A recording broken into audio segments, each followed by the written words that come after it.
लुकाएर यसो सिन्दुर चाहिँ खल्तीमा हालेर यसो गरेर जुम्सो जस्तो भएर जाने। अनि राम्री केटी देखेपछि छ्वास्स टाउकामा सिन्दुर फ्याँकिदिएर गुड्डु भाग्ने। के भो भन्दा भन्दै उहाँ पुगिसक्यो, के भो भन्दा भन्दै डिल परि कुदिसक्यो। दाजुभाइहरूले सोद्धा सोध्दै के भो भन्दा भन्दै सिन्दुर फालिदियो। कसले फालो। अनि माइतीहरू भोलिपल्टदेखि पर्सिपल्टदेखि सिन्दुर त हालिहाल्यो, कहाँको कसले सिन्दुर हाल्यो त्यो पत्ता लाउनु पर्यो भनेर अनि खोजेर चेली जिम्मा लाउने। अब यो कहिले माकुनेले सिन्दुर हालिदिएछ झुक्याएर स्वास्स पारेर, कहिले प्रचण्डले स्वास्स सिन्दुर हालिदिएछ, कहिले काङ्ग्रेसले उहिल्यै सिन्दुर स्वास्सै हालिदिएछ। आजको जमानामा पनि त्यस्ता कुरामा भर परेर हुन्छ। हामी माइतीहरू सिन्दुर कसले हालो भनेर खोजेर जिम्मा लाउनु होइन। आउनुहोस् हाम्रा चेलीहरू, हाम्रा साथीहरू सबै तिनीहरूले लगाएका झुक्क्याएर हालेका सिन्दुरको छोडिदिनुहोस्, सदस्यता फ्याँकिदिनुहोस्। यहाँ आउनुहोस्, लक्स साबलले लगाउनु आउनुहोस्। म समेत कतिजनाको विरुद्धमा एउटा कागज लिएर पुगेका थिएँ अख्तियारमा भन्ने सुने।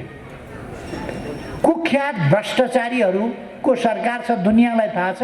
त्यस्तो सरकारका, त्यस्तो गठबन्धनका मान्छेहरू मेरा विरुद्ध उजुर लिएर हिँड्ने, भ्रष्टाचार गरेर। केपी ओली प्रधानमन्त्रीबाट हट्नु कुन सा ठुलो कुरा हो।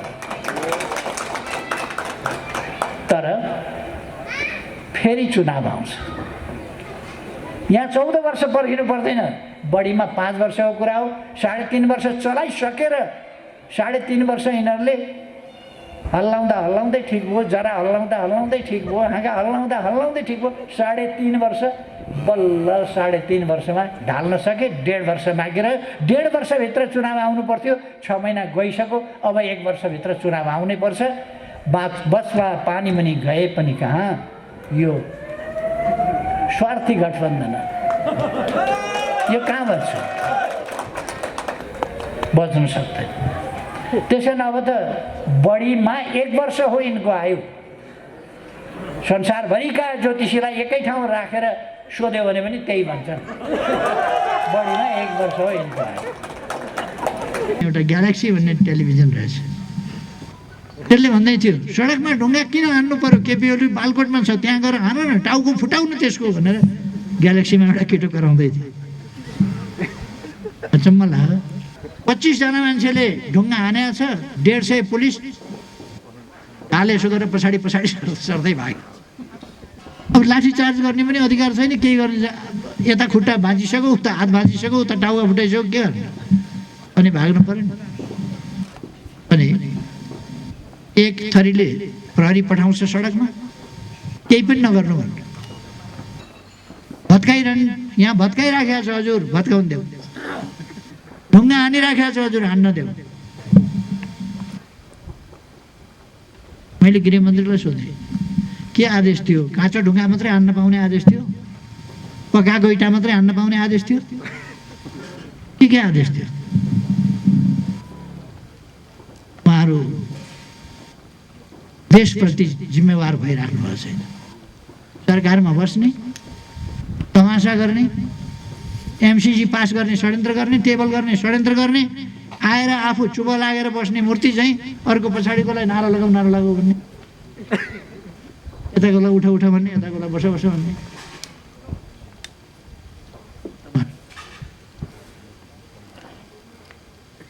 एक थरीलाई सडकमा जाऊ भन्ने, एक थरीलाई सडकमा आऊ, सदनमा आऊ भन्ने। सरकारमा पनि आफै हुने, सडकमा पनि आफै हुने, सदनमा पनि आफै हुने। एमसीसी आफै सही गर्ने, एमसीसी आफै टेबल गर्ने। सही गर्नेलाई, टेबल गर्नेलाई सडकमा उत्रिएकाहरूले कतै केही बोलेको तपाईँहरू सुन्नुभएको छ, केही भनेको सुन्नुभएको छ? केही भन्दैन। एमसीसी सिग्नेचर गर्नेलाई केही पनि भन्दैन। आज बिहान म सुन्दै थिएँ, एउटा ग्यालेक्सी भन्ने टेलिभिजन रहेछ, त्यसले भन्दै थियो सडकमा ढुङ्गा किन हान्नु पर्यो, केपी ओली बालकोटमा छ त्यहाँ गएर हान न, टाउको फुटाउनु त्यसको भनेर ग्यालेक्सीमा एउटा केटो कराउँदै थियो। अचम्म लाग्यो। यो देशमा सञ्चार माध्यममा जे पनि बोल्न पाइने, सधैँ छन् कि पागल छन् कि के हो त्यस्तो? टेलिभिजनबाट बोलेको, बालकोटमा केपी ओली बस्छ, बाटा आउँदा आउँदै त्यसलाई हान न, ठोक न, त्यसको टाउको फुटाउ न। किन सडकमा? सजिलो उपाय बताउँदैछ त्यहाँ। सरकार यस्तो छ। आज जनताका छोराछोरीहरू प्रहरी हिजो किन पिटिए त्यसरी? मैले अघि गृहमन्त्रीलाई सोधेँ, कतिजना प्रहरी घाइते छ? प्रहरीको टाउको त मितको टाउको बेलैसरी भन्थे, प्रहरीको टाउको बेलैसरी ढुङ्गा हान्दिए हुन्छ ड्याम ड्याम्ती। यस्तो पनि हुन्छ। 7 साल, त्यसपछि 29 सालमा झापामा जेलबाट निकालेर मारिएका शहीदहरू, नखुमा जेलबाट निकालिएर मारिएका शहीदहरू, गोलघरबाट 2035 सालमा माघ 25 गते निकालेर लगेर गोली हानी हानिकन मारिएका शहीदहरू लगायत तमाम शहीदहरूप्रति हार्दिक एवं भावपूर्ण श्रद्धाञ्जली अर्पण गर्न चाहन्छु। यस विशेष दिनमा हामी उहाँहरूबाट प्रेरणा प्राप्त गर्छौँ। उहाँहरूका सपनाहरू, उहाँहरूका सपना ढाँट सपनाहरू होइनन्, जीवन दिएर उहाँहरूले के का लागि सपना देख्नु भएको थियो भन्ने कुरा उहाँहरूले आफ्नो जीवन बलिदान दिएर देखाएको निष्ठाबाट प्रमाणित हुन्छ भनेर मात्रै प्रमाणित हुँदैन, कामबाट प्रमाणित हुन्छ। उहाँहरूले देख्नु भएको सपना सुन्दर भविष्यको थियो, देशको रक्षाको थियो, देशको विकासको थियो, देशको उपलब्धिको थियो, समृद्धिको थियो। उहाँहरूले देख्नु भएको सपना सर्वे भवन्तु सुखिनः सर्वे सन्तु निरामयाको थियो। सबै सुखी हुन्, सबै सुखी हुनु पर्दछ, कतै गरिबी नरहोस्, त्यो थियो। आज उहाँहरूका सपना साकार पार्नका लागि हामीले समृद्ध नेपाल, सुखी नेपालीको राष्ट्रिय आकांक्षा त्यसलाई सूत्रबद्ध गरेका छौँ। नेपाली के चाहन्छन्? नेपालको राष्ट्रिय आकांक्षा, नेपालको साझा आकांक्षा, सबै नेपालीले चाहेको कुरा के हो भन्दा नेपाल समृद्ध होस्, विकसित होस्, सामाजिक न्याय र समानता सहितको समृद्धि होस् र नेपाली जनता शान्तिपूर्ण भयरहित वातावरणमा सम्मानपूर्ण ढङ्गले सुविधा सम्पन्न जीवन सुखपूर्वक बाँच्न पाऊ। अभाव के हो, दरिद्रता के हो, भोकमरी के हो नहोस्। यहाँहरूलाई थाहा छ, पहिलोपल्ट 72 सालमा सरकारमा जाने बित्तिकै मैले घोषणा गरेँ नेपालमा कोही भोकै पर्दैन, कोही भोकले मर्दैन। सरकारको नीति मैले त्यति बेरै घोषणा गरेँ, कोही भोकै पर्दैन, कोही भोकले मर्दैन। किनभने यो नेपाल, किनभने त्यति बेला मैले घोषणा गर्दा नेपाली जनताको सरकार थियो। जाडोले कठाङ्ग्रिएर कोही मर्नु परेन।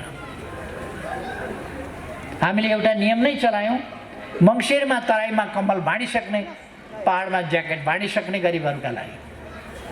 यसपल्ट मङ्सिर आयो कि पुस आयो कि माघ आयो कि मान्छे जाडाले कठाङ्ग्रिए कि मतलबै छैन नि। 5 जना कोठामा भेला भएका छन्, गारगार गुरगुर, गारगार गुरगुर, गारगार गुरगुर, गारगार गुरगुर। एउटा ग्यार गर्छ, अर्को मोर गर्छ, अर्को जाउँ त म बालकोट जाउँ जाउँ भन्छ, अर्को जान्छौ भने जाऊ भन्छ, अर्को होइन नजाऊ नजाऊ भन्छ, अर्को जुरुक्क उठ्छ, अर्काले बसाउँछ फेरि ल्याएर। हिउँद लाग्यो कि बर्खा लाग्यो कि पानी लाग्यो कि झरी भयो कि पहिरो गयो कि बाटो भत्कियो कि केही थाहा छैन।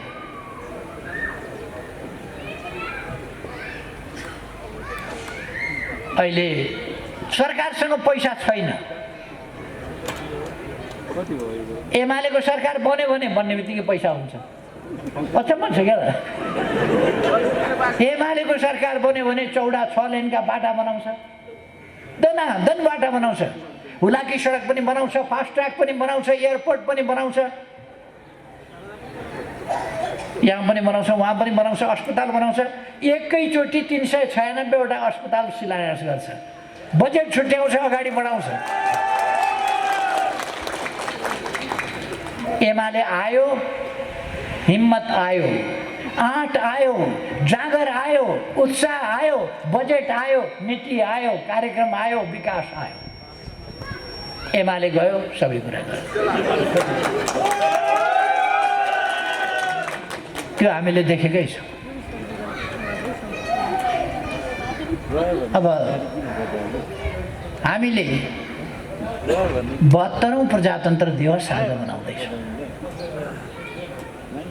हामी चर्चा गर्छौँ विकासका, हामी काम गर्छौँ विकासका।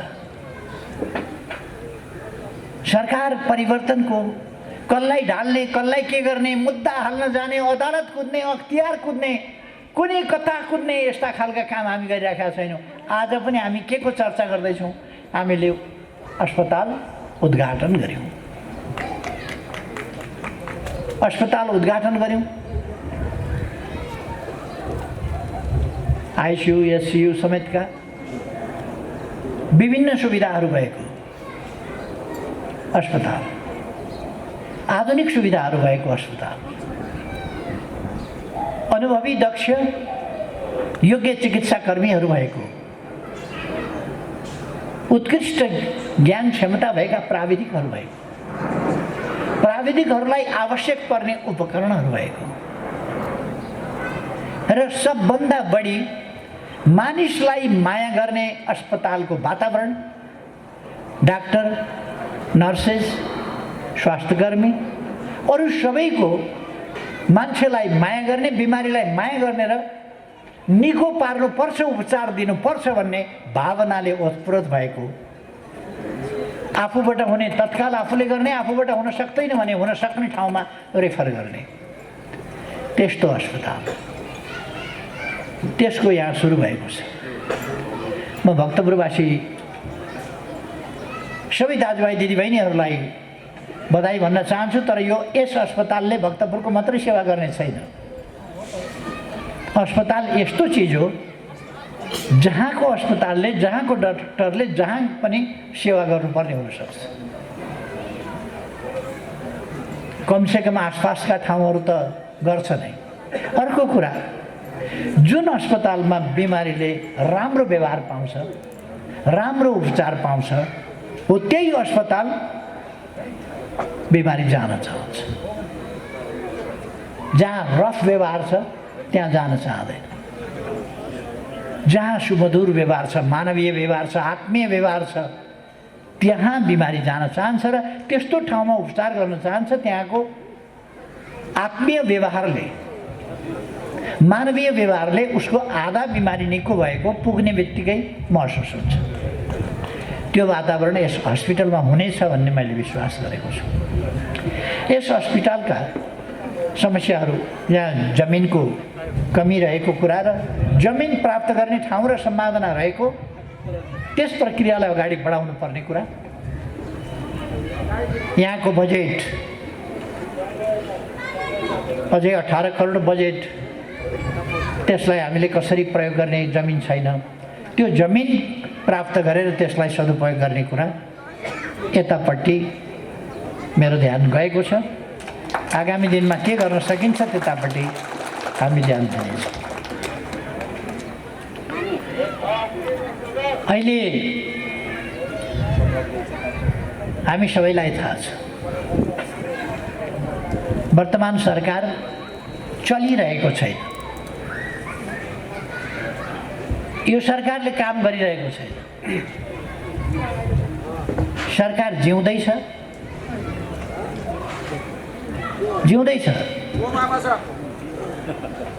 तर सरकार चटपटी पटाउँदैन, केही गर्दैन। अलिअलि चटपटायो भने त्यसले उपद्रव गर्छ केही न केही। त्यस खालको स्थिति देशमा छ अहिले। यस स्थितिलाई हामीले बदल्नु छ। फेरि पनि हामी यो गठबन्धन तोड्ने, धेरै साथीहरूले भन्ने गर्नुहुन्छ गठबन्धन तोडौँ न, यो गठबन्धन तोड्नतिर लागौँ भनेर। यस गठबन्धनले हामी सरकारमा हुँदा, प्रतिपक्षमा हुँदा यसले देश विदेशका सबै जनविरोधी, देश विरोधी शक्तिहरूलाई लिएर हाम्रा विरुद्ध कुप्रचार गरे हैरान पार्थ्यो। अहिले उसलाई कुप्रचार गर्ने पनि फुर्सद छैन। आफ्नै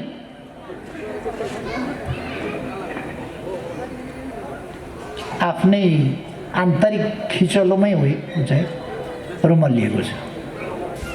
यो सरकारमा भएर लोकप्रिय भएको छ र? सरकार सञ्चालन गर्ने पैसा छैन,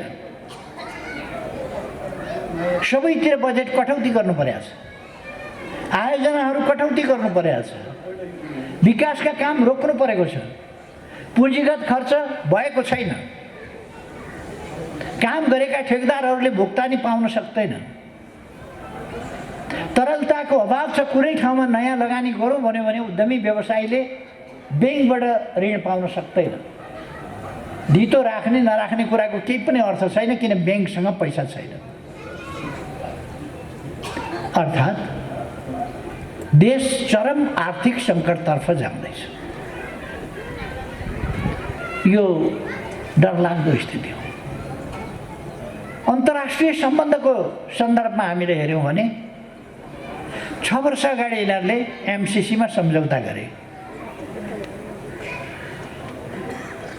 अनि 5 वर्ष अगाडि एमसिसीमा 5 वर्ष अगाडि अहिले सरकारमा जो छन् तिनीहरूले नै सम्झौता गरे अनि त्यसलाई ठगी खाने भाँडोको रूपमा चुनावपछि एमालेको सरकार बन्यो। अहिले पास गर्नु हुँदैन, एमालेलाई सरकारबाट हटाएपछि हामी पास गर्छौँ भनेर पास गर्न पर सार्दै गए। अब अहिले अन्तर्राष्ट्रिय सम्बन्ध, नेपालको विदेश सम्बन्ध, त्यसलाई तहसनस पारेका छन्। हामीले भनेका थियौँ संसदमा पेश गरिदिउँ, संसदले निर्णय गर्छ। संसदमा हामीले छानेर पठाएका जनप्रतिनिधिहरू छन्, जनप्रतिनिधिले निर्णय गर्छन्। कमसेकम निर्णय गर्ने ठाउँमा त पुर्याइदिउँ। त्यति बेला उनीहरूले पुर्याउन सकेनन्, अहिलेसम्म पनि निर्णय गर्ने ठाउँमा पुर्याउन सकेका छैनन्। बाहिर निक्लिएर बुरुक्क उफ्रिन्छ। संसदमा नपुर्याउने, बाहिर बुरुक्क उफ्रिने, निर्णय नगर्ने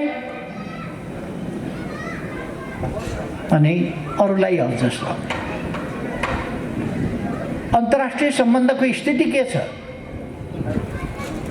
ठुला शक्ति राष्ट्रहरू नेपालको सन्दर्भमा नेपाल खेल मैदान हुने गरी भनाभनमा उत्रिन थालिसके।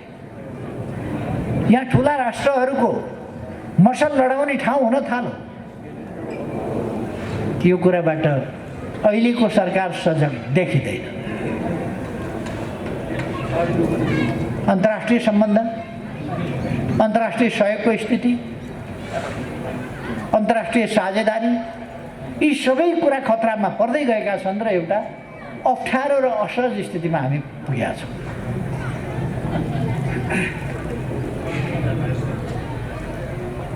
मैले देशको अर्थतन्त्रको स्थिति भने, विदेश सम्बन्धको स्थिति भने, आन्तरिक परिचालन के छ? यसलाई मुद्दा लाउने, उसलाई मुद्दा लाउने। गठबन्धनवालाहरूले अस्तिका दिन म समेत कतिजनाको विरुद्धमा एउटा कागज लिएर पुगेका थिए अख्तियारमा भन्ने सुने। कुख्यात भ्रष्टाचारीहरूको सरकार छ, दुनियाँलाई थाहा छ। त्यस्तो सरकारका, त्यस्तो गठबन्धनका मान्छेहरू मेरा विरुद्ध उजुर लिएर हिँड्ने, भ्रष्टाचार गरेर, जसले आफ्नै घर सङ्घ संस्थालाई दान गरेर भाडा मात्रै तिर्नु पर्दैन, बाँचिन्जेल बस्न पाएको छ। त्यो शर्तमा सङ्घ संस्थालाई दान गरेको छ, उसले भ्रष्टाचार गरेर घर बनाउन भ्रष्टाचार गर्यो भने भएको घर दान गरिदिएको छ। अनि के का लागि भ्रष्टाचार गर्छ? अर्को मलाई मूर्खहरू भ्रष्टाचार गर्छ। वास्तवमा भ्रष्टाचारीहरू भनेका मूर्खहरू। भ्रष्टाचार गरेपछि तिनलाई पहिलो समस्या पर्छ पैसा कहाँ लुकाउने। कसैले थाहा पायो भने के हुने, लुकाउन कसैलाई दियो त्यसैले खाइदियो भने के हुने। अनि तिनलाई निन्द्रा लाग्न छोड्छ, भात रुच्न छोड्छ, तनाव हुन छोड्छ। तिनका अनुहारमा हँसिलो उज्यालोपन हुनै सक्दैन। तपाईँले नेपालमा कोही कोही नेता हेर्नुभयो भने छर्लक्क चिन्नुहुन्छ।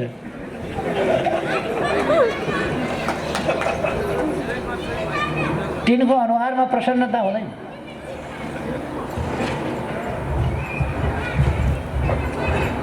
तिनीहरू त्रासमा हुन्छन् सधैँ।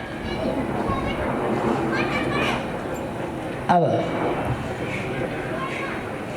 यस्तो स्थितिबाट देशलाई मुक्त गर्नु छ।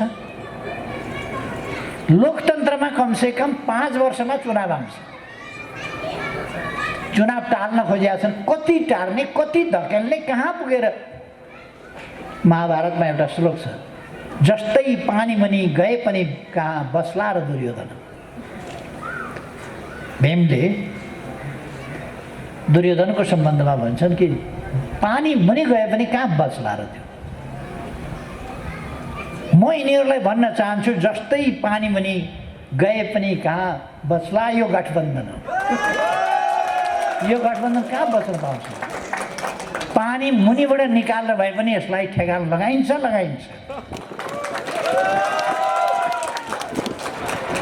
नेकपा एमालेलाई सरकारमा पुर्याउनका लागि चुनाव जित्नु परेको होइन।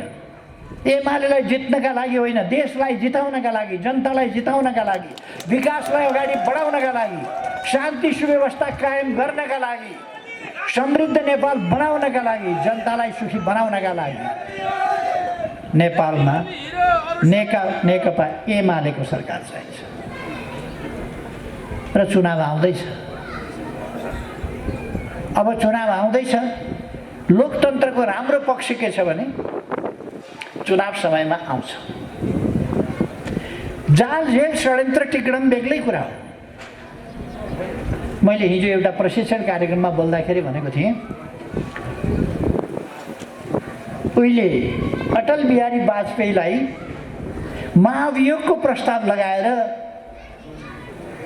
प्रधानमन्त्रीबाट हटाउँदै थिए। त्यति बेला उहाँहरूको पोलिटिक्ससँग मतलब छैन मलाई है। फेरि मैले उहाँहरूको पोलिटिक्ससँग कुन पार्टी कसो पार्टी को जितोस् को हारोस् केही पनि भनेको छैन। भारतको एउटा सांसदले गरेको भाषण मात्रै मैले यहाँ सम्झिँदैछु, उनले गरेको भाषण। सुषमा स्वराज भन्ने एकजना सांसद हुनुहुन्थ्यो, पछि परराष्ट्र मन्त्री हुनुभयो। उहाँले त्यति बेला एउटा भाषण गर्नुभएको थियो। राम बलवान हुनुहुन्थ्यो, शक्तिशाली हुनुहुन्थ्यो, भगवान हुनुहुन्थ्यो। बलवान हुनुहुन्थ्यो, भगवान हुनुहुन्थ्यो, शक्तिशाली हुनुहुन्थ्यो, सब कुछ हुनुहुन्थ्यो। कसैले पनि उहाँलाई केही बिगार्न सक्दैनथ्यो। ज्ञानमा, विद्वतामा, विद्यामा, शास्त्रमा, शस्त्रमा, लडाइँमा र उहाँ सत्यका पक्षमा हुनुहुन्थ्यो। दशरथको छोराको हिसाबमा उहाँले गद्दी पाउनु पर्थ्यो। न्याय उहाँको पक्षमा थियो। तर एउटी मन्थराले षड्यन्त्र गर्दा राम जस्ता बलवान शक्तिशाली भगवान 14 वर्ष जेल जानु पर्यो। षड्यन्त्र भने त्यस्तो कुरा हो। लडेर त मन्थराले रामचन्द्रलाई 14 वर्ष वनवास पठाएको होइन, षड्यन्त्रबाट। महाभारतमा अर्जुन भीम जस्ता गाण्डीवधारी गदाधारी त्यस्ता बलिष्ठ विद्वानहरू, लडाकुहरू, योद्धाहरू, महायोद्धाहरू ती छँदै धर्मराज युधिष्ठिरको न्यायोचित गद्दी एउटा शकुनीको षड्यन्त्रले खोस्यो र उनीहरू 12 वर्ष वनवास, 1 वर्ष गुप्तवास जानु पर्यो। बलले होइन, बुद्धिले होइन, लडाइँले होइन, षड्यन्त्र। अनि सुषमा स्वराजले भन्नुहुन्छ, एउटी मन्थराले षड्यन्त्र गर्दा, टिक्रम गर्दा, जाल जेल गर्दा भगवान राम 14 वर्ष जेल जानु वनवास जान पर्यो भने यहाँ त यत्रुविघ्न मन्थरा, यत्रुविघ्न कैकेयीहरू भएका ठाउँमा, शकुनीहरू भएका ठाउँमा यत्रो बिघ्न लागेर यस हटाउनु त के थियो र? मैले नेपालमा दोहोऱ्याइरहनु पर्दैन, नेपालमा पनि यति धेरै मन्थरा, यति धेरै शकुनीहरू भएका ठाउँमा केपी ओली प्रधानमन्त्रीबाट हट्नु कुन सा ठुलो कुरा हो? तर फेरि चुनाव आउँछ। यहाँ 14 वर्ष पर्खिनु पर्दैन, बढीमा 5 वर्षको कुरा हो। 3.5 वर्ष चलाइसकेर 3.5 वर्ष यिनीहरूले हल्लाउँदा हल्लाउँदै ठिक भयो, जरा हल्लाउँदा हल्लाउँदै ठिक भयो, हाँगा हल्लाउँदा हल्लाउँदै ठिक भयो। 3.5 वर्ष बल्ल 3.5 वर्षमा ढाल्न सके। 1.5 वर्ष बाँकी रह्यो। 1.5 वर्षभित्र चुनाव आउनु पर्थ्यो। 6 महिना गइसक्यो, अब 1 वर्षभित्र चुनाव आउनै पर्छ। बसवा पानी मुनि गए पनि कहाँ, यो स्वार्थी गठबन्धन यो कहाँ बच्छ? बच्नु सक्दैन। त्यसैले अब त बढीमा 1 वर्ष हो यिनको आयु। संसारभरिका ज्योतिषीलाई एकै ठाउँ राखेर सोध्यो भने पनि त्यही भन्छन्, बढीमा 1 वर्ष हो यिनको आयु। यो सरकारको आयु। त्यसो भएर अहिले म धेरै समय नल्याउँ। साथीहरू, त्यो मान्छेको जात पनि अलिकति कस्तो हुन्छ भने नि, एक कोरिएपछि एक कोरियो, एक कोरियो, एक कोरियो। यो पूर्वतिर हाम्रोतिर उहिले चलन थियो, मेला लाग्थ्यो। त्यो मेलामा उरनठेउला केटाहरू हुल बाँधेर जान्थे अनि लुकाएर यसो सिन्दुर चाहिँ खल्तीमा हालेर यसो गरेर जुम्सो जस्तो भएर जाने। अनि राम्री केटी देखेपछि छस्स टाउकामा सिन्दुर फ्याँकिदिएर गुड्डु भाग्ने। के भयो भन्दा भन्दै उहाँ पुगिसक्यो, के भयो भन्दा भन्दै डिल परि कुदिसक्यो। दाजुभाइहरूले सोद्धा सोध्दै के भयो भन्दा भन्दै सिन्दुर फालिदियो। कसले फालो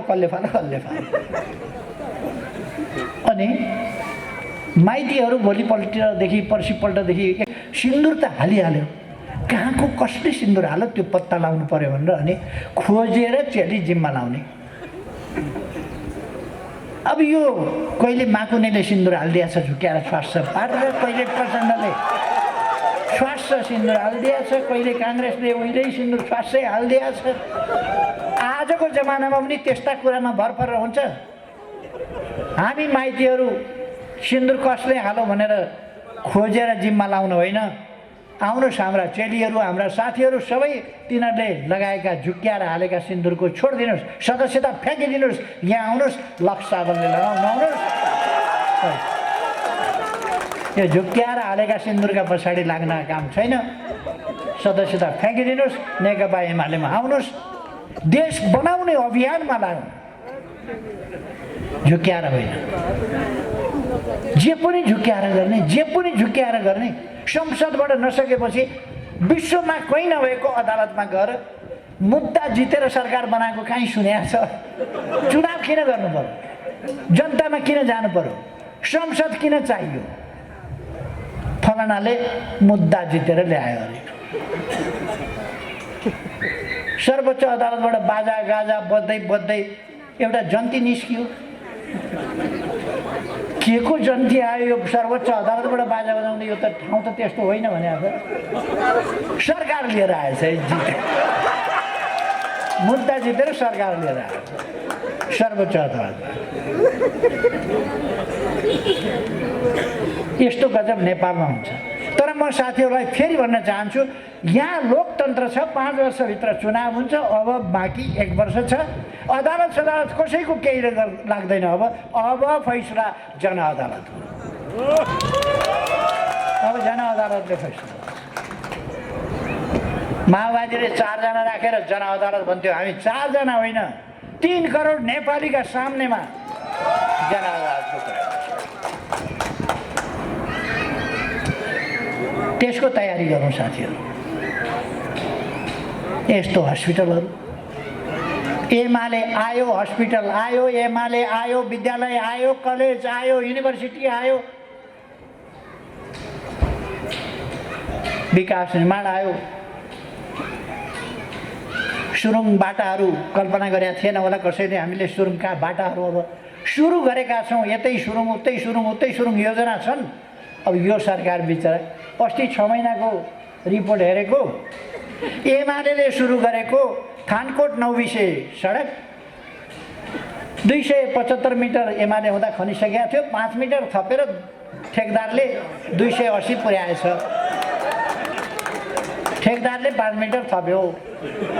सरकारका काम 100 दिनका सरकारका काम के हो भनेर 88 दिनमा सरकार बनाएको। सर्वोच्च अदालतबाट बाजा बजाएर ल्याएको 88 दिनपछि दुलही फेला परी। यो यस्तो सरकार। त्यसो भएर म आग्रह गर्न चाहन्छु, अब हामी देश बनाउने सरकारको तयारी गरौँ, यसमा जुटौँ। अरूतिर अल्मलिएका साथीहरूलाई नअल्मलिन एमालेमा आउन म आग्रह गर्न चाहन्छु। शिक्षक कर्मचारीहरू निष्पक्ष ढङ्गले काम गर्नुहोस्। अवश्य तपाईँहरूलाई एमाले मनपर्छ, एमालेको माया लाग्छ, के गर्नुहुन्छ भन्नुभयो।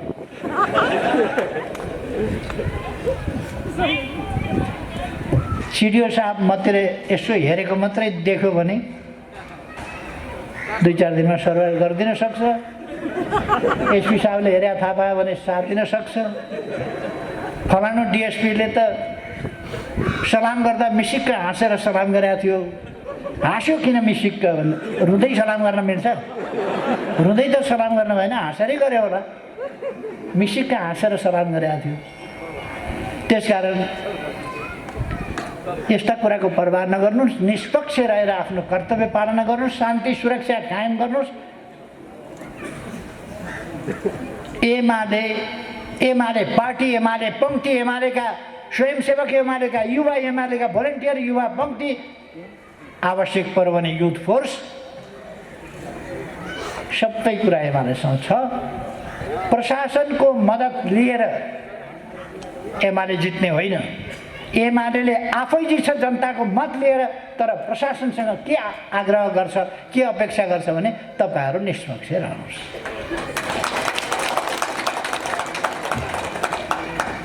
अब मैले धेरै समय नलिउँ, म साथीहरू सबैलाई धेरै धेरै धन्यवाद भन्न चाहन्छु। यो सूर्य विनायक नगरपालिकामा स्थापना भएको छ हस्पिटल, अत्यन्तै राम्रै चलोस् र यसले जनतालाई अत्यन्तै उच्च स्तरीय सेवा दिन सकोस्। जनतालाई सेवा दिएर जनताको आशीर्वाद प्राप्त गर्न सकोस्। जनताको आशीर्वाद भन्दा माथिको कुरा केही छैन। त्योभन्दा माथिको कुरा केही छैन। त्यो हामी नै त्यसको प्रमाण छ। जनताको आशीर्वाद बाहेक हामीसँग केही पनि छैन, तर जनताको आशीर्वादले पुगेको छ। सुन्छु अरूको चुनावमा कति करोड खर्च हुन्छ अरे, के करोड खर्च हुन्छ अरे।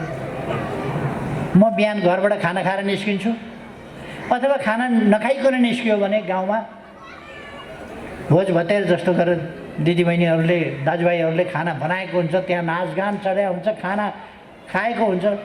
ती खाना खाइन्छ, बेलुका फेरि कार्यक्रमहरू गरेर घर फर्किन्छ। हामी मतदाता किन्दैनौँ, केही किन्दैनौँ, अनावश्यक खर्च गर्दैनौँ। जित्या छ। पहिलोपल्ट चुनावमा मलाई पार्टीले 200 रुपियाँ दिएको थियो बसको टिकट काट्नु भनेर जानुलाई। जितेपछि आउन चाहिँ के गर्ने भन्ने कुरा बताएन। निर्वाचन क्षेत्रमा जान टिकट काट्नलाई 200 रुपियाँ दिएको थियो। 180 रुपियाँको टिकट काटेँ। मोहलिङमा एउटा साथी भेटियो, त्यसैले खाना खुवायो। फेरि 20 रुपियाँ बाँकी थियो। चुनाव सिद्धिएपछि के हो मान्यजी, यत्रो चुनाव सिद्धियो, पैसाको दमडी मान्यका हातमा देखिएन भने अब त्यस्तै हो। सन्त मसँग 20 रुपियाँ जति छ भने 20 रुपियाँ निकालेर 5-7 जना थियौँ, चिया खाइयो। त्यो 20 रुपियाँ पनि बच्यो, किनभने 1 रुपियाँ कप कि कसो थियो कि 50 पैसा कप थियो त्यति बेला चिया। त्यस कारण 5-7 जना थियौँ, त्यसमा पनि त्यो पैसा बच्यो र 4-5 रुपियाँ खल्तीमै लिएर काठमाडौँ फर्केका थियौँ। जनताको आशीर्वादले हामी अगाडि बढ्ने हो, जनताको साथ सहयोगले हामी अगाडि बढ्ने हो, षड्यन्त्र गरेर होइन। जनताको आशीर्वाद लिने र जनताको आशीर्वाद अर्काले खोसेर लान नपाओस् भन्ने कुराको तयारी गर्ने, यस काममा जुट्न म सबै साथीहरूलाई आग्रह गर्न चाहन्छु। भक्तपुरवासीहरूलाई बधाई भन्न चाहन्छु। तपाईँहरूको ठाउँमा हस्पिटल बनेको छ, यो हामी सबैको हो, सबैले यसलाई मद्दत गरौँ, सबैले यसलाई अगाडि बढाउँ, यसलाई सफलतातर्फ लैजाउँ।